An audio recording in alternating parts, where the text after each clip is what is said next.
On November 5th, 1990, a man named Al-Sayed Nosser walked into a hotel in Manhattan and assassinated Rabbi Meir Kahane, the leader of the Jewish Defense League. Nosser was initially found not guilty of the murder, but while serving time on lesser charges, he and other men began planning attacks on a dozen New York City landmarks, including tunnels, synagogues, and United Nations headquarters.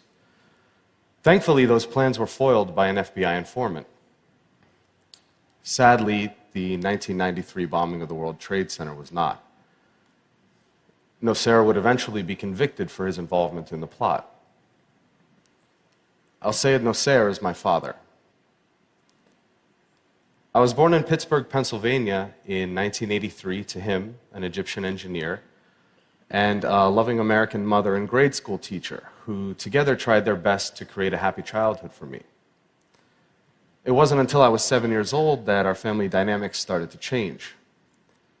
My father exposed me to a side of Islam that few people, including the majority of Muslims, get to see. It's been my experience that when people take the time to interact with one another, it doesn't take long to realize that for the most part, we all want the same things out of life. However, in every religion, in every population, you'll find a small percentage of people who hold so fervently to their beliefs that they feel they must use any means necessary to make others live as they do. A few months prior to his arrest, he sat me down and explained that for the past few weekends, he and some friends have been going to a shooting range on Long Island for target practice. He told me I'd be going with him the next morning. We arrived at Calverton shooting range, which, unbeknownst to our group, was being watched by the FBI. When it was my turn to shoot, my father helped me hold the rifle to my shoulder and explained how to aim at the target about 30 yards off. That day, the last bullet I shot hit the small orange light that sat on top of the target, and to everyone's surprise, especially mine, the entire target burst into flames. My uncle turned to the other men and in Arabic said, Ibn Abu, like father, like son. They all seemed to get a really big laugh out of that comment, but it wasn't until a few years later that I fully understood what they thought was so funny. They thought they saw in me the same destruction my father was capable of.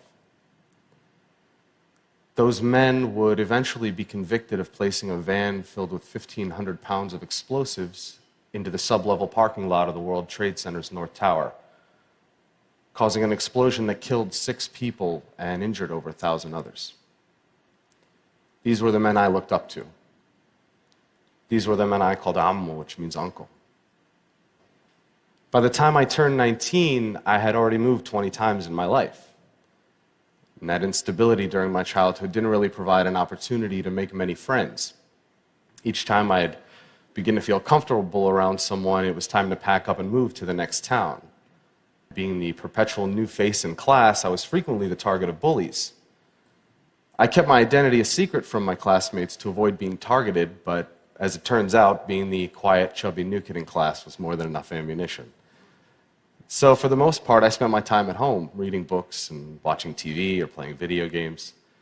For those reasons, my social skills were lacking, to say the least.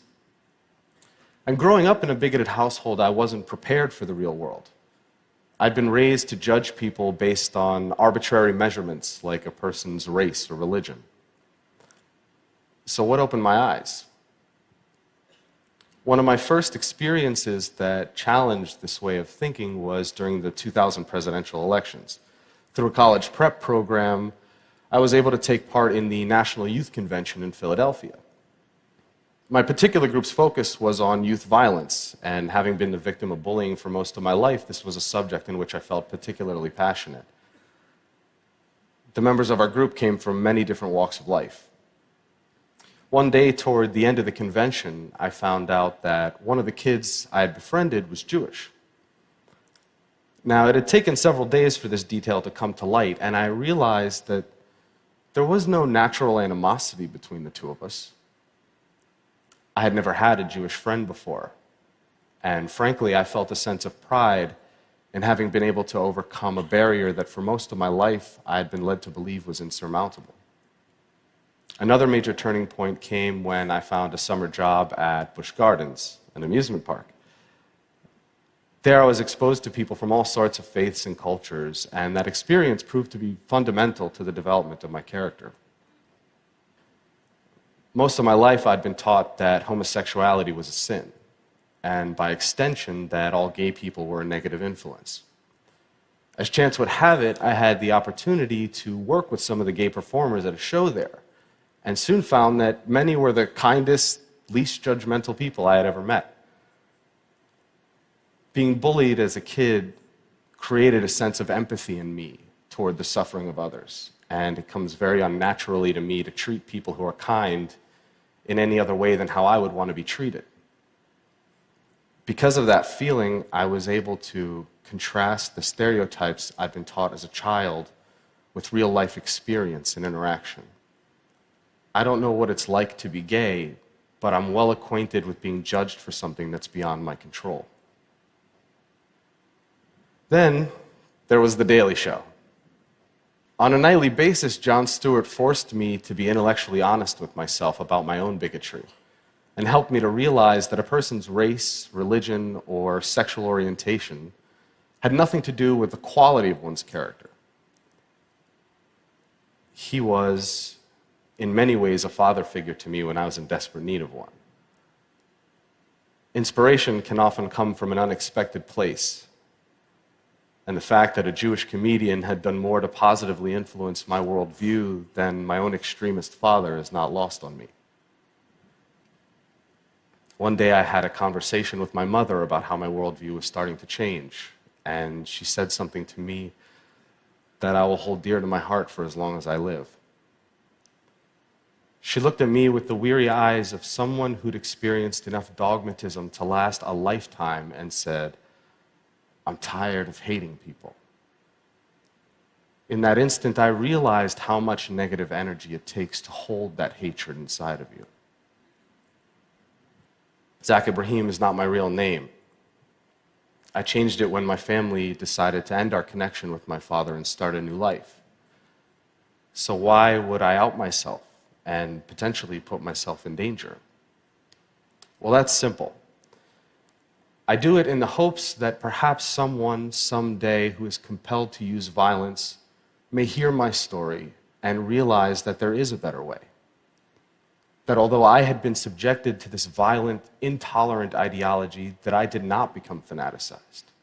Instead, I choose to use my experience to fight back against terrorism, against bigotry.